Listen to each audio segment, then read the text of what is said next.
All right, ready to dive deep. Today, we're tackling the Vedas. Oh, ooh, those are pretty intense, right?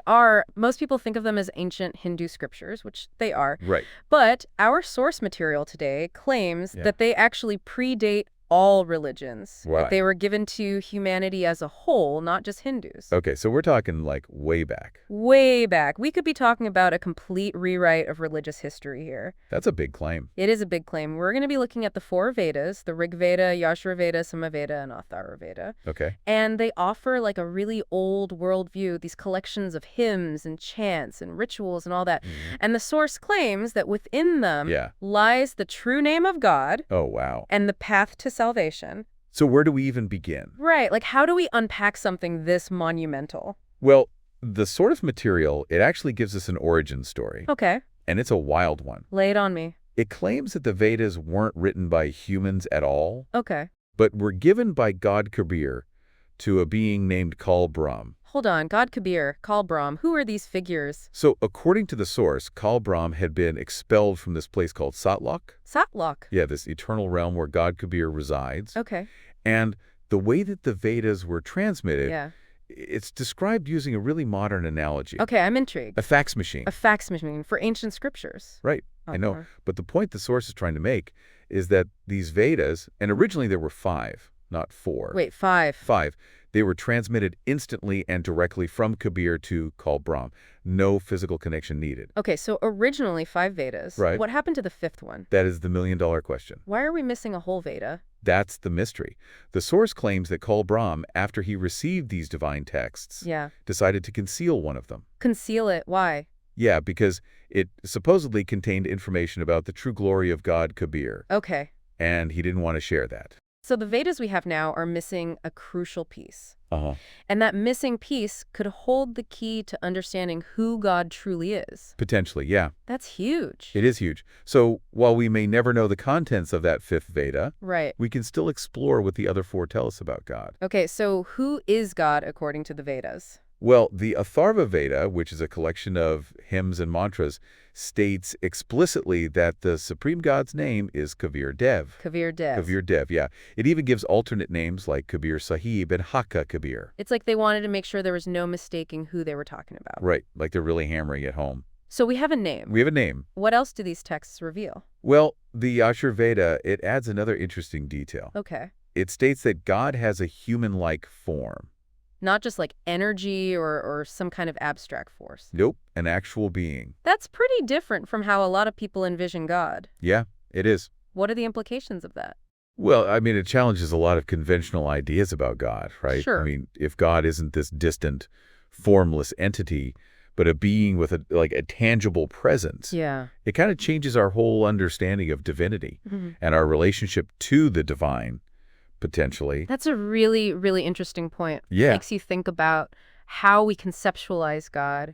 And maybe those conceptions might be limiting us. Absolutely, yeah. So we have a name. Yes. We have a form. Yes. And the Rig Veda, that's the one that focuses on hymns, right? Hymns, that's right. It tells us where this God with a human-like form resides Yes. in an eternal place Uh-huh. called Satlok. That's right, the same realm Kal Brahm was expelled from. So we have a name, we have a form, and now we have an address. It's pretty specific for ancient texts. Right. Yeah. It's very specific. Yeah, and it really raises a lot of questions. Like what?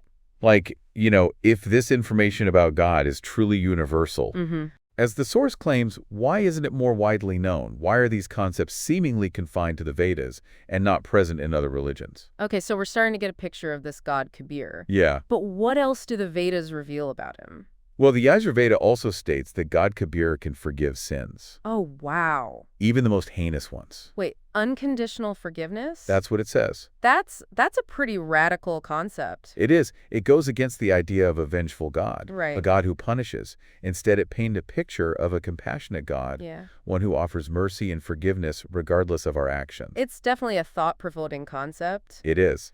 Does this idea of forgiveness connect to anything else in the Vedas? Like, is there a specific way to seek this forgiveness? That's where the Samveda comes in, Okay. the Veda of melodies and chants. Right. And it mentions something called the 3 stages of Nam Jap. Nam Jap. What is that? According to the source, it's the true way of worship, and it seems to involve chanting God's name in a specific way. Okay. But we don't have all the details on what those 3 stages entail. So it's like we're getting glimpses of this path to salvation, but we don't have the full picture yet. That's exactly right. And that's what makes these texts so intriguing. Yeah. They offer profound insights, but they also leave us with a lot of unanswered questions. So we have these 4 Vedas, Yeah. each with their own unique focus. Mm-hmm. The Rig Veda with its hymns, Yes. the Yajur Veda focused on worship, the Samaveda with its melodies and chants, Uh-huh. and the Atharva Veda, this collection of hymns and mantras that seems to hold a lot of information about this god Kabir. It does. But we're still missing that crucial 5th Veda. And remember, the source claims that while the Vedas contain information about achieving salvation, Yeah. they don't explicitly reveal how to achieve it. Right. So we're being told the prize exists, but we're not being given the map to find it. That's one way to look at it, yeah. That's pretty frustrating. It can be, yeah. Where do we even go from here? Well, that's the question, isn't it? If the Vedas only offer a partial picture, Yeah. where do we turn to find the missing pieces? That's something we'll have to explore further.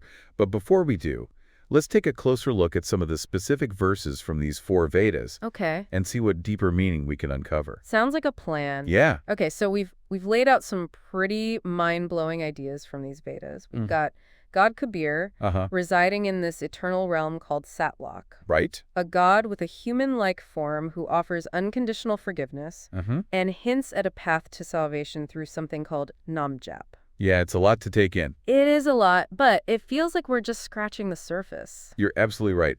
To really understand the depth of these ideas, we need to delve into the actual verses themselves. Let's do it. I'm especially curious about that Rig Veda verse describing Satlok.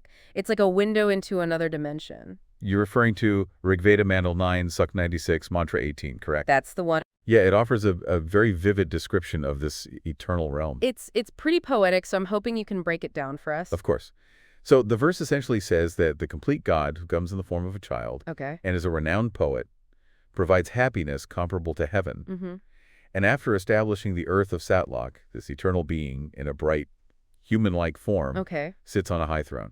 So we're getting this image of God as a child, a poet, a source of immense joy, Right. residing in this elevated place called Satlok. Mm-hmm. But what does that actually mean for us? Right. What are we supposed to understand about God and this realm based on this verse? That's the key question, isn't it? The verse, it paints a picture of Satlok as a place of ultimate happiness and peace, Okay. a realm beyond our earthly experience.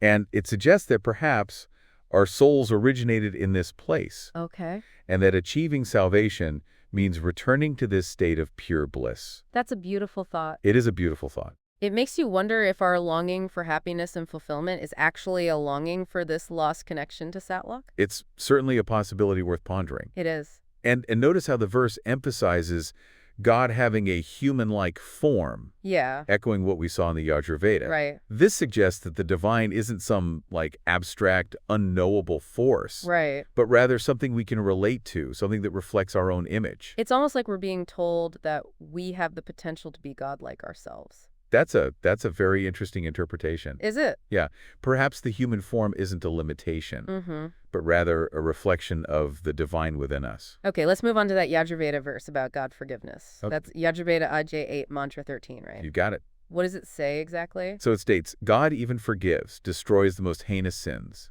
God can forgive all sins done unknowingly. God can forgive all the sins done in the past or done currently. Wow.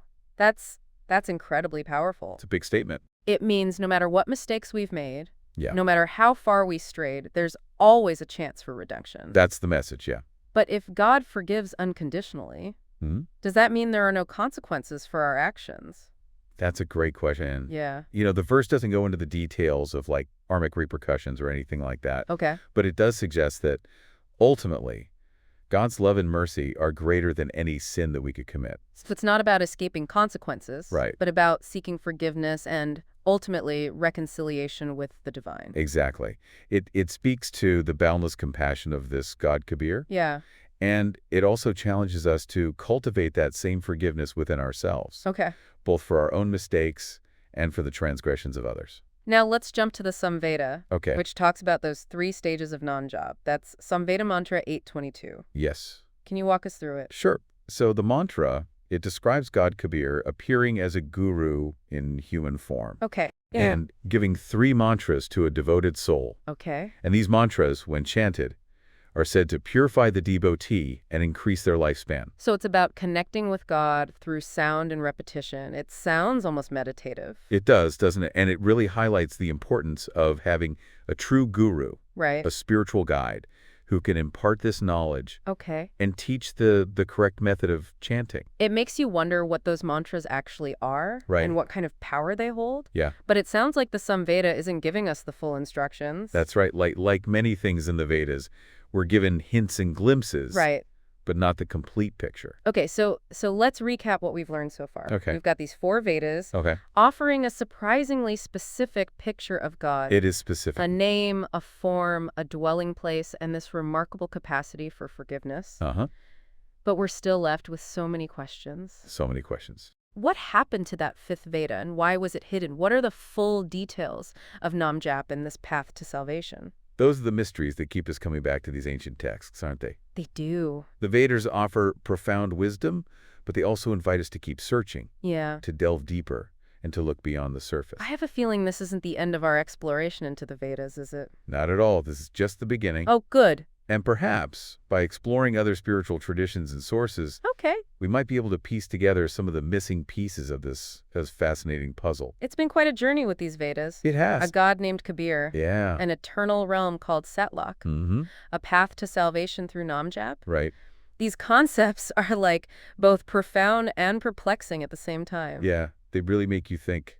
And let's not forget the most intriguing claim of all, that these texts, Mm-hmm. often seen as Hindu scriptures, Right? actually predate all religions. It's a bold statement. It is a bold statement, Yeah. and that they were meant for all humanity. Right, for everyone. If the Vedas are a universal message, why aren't these concepts more widely known? Yeah, it's a good question. It is a good question. Perhaps over time, as these teachings spread Mm-hmm. and were interpreted through different cultural lenses, Yeah. the original message, it became fragmented. So it's like a game of telephone, Kind of, yeah. where the original message gets distorted as it's passed along. Exactly. Okay, but even if the details have become obscured, Right. the core concepts might still resonate within various spiritual traditions. It's possible, yeah. The idea of a supreme being, right. a realm beyond the material world, the power of sound and chanting. Uh-huh. These are all themes that appear in many different forms across cultures. So there's like a universal truth that's been expressed in different ways throughout history. Yeah, I think that's our assessment. But it makes the missing 5th Veda even more intriguing. For sure. What kind of knowledge could it contain that was deemed too powerful to share? We can only speculate, but maybe it held the key to directly experiencing that universal truth, Okay. the path to achieving salvation, without the need for intermediaries or interpretations. Oh, wow. Yeah. So the 5th Veda could be the missing link, The bridge, yeah. the bridge between these ancient teachings and our modern search for meaning and purpose. Exactly. It's exciting to think about. It is exciting, but even without that missing piece, Right. the Vedas, they offer us valuable insights They do. into the nature of the divine Yeah. and our potential for connection with something greater than ourselves. I think that's a key takeaway. You know, it's interesting to think about the impact of these concepts on an individual level. Mhm.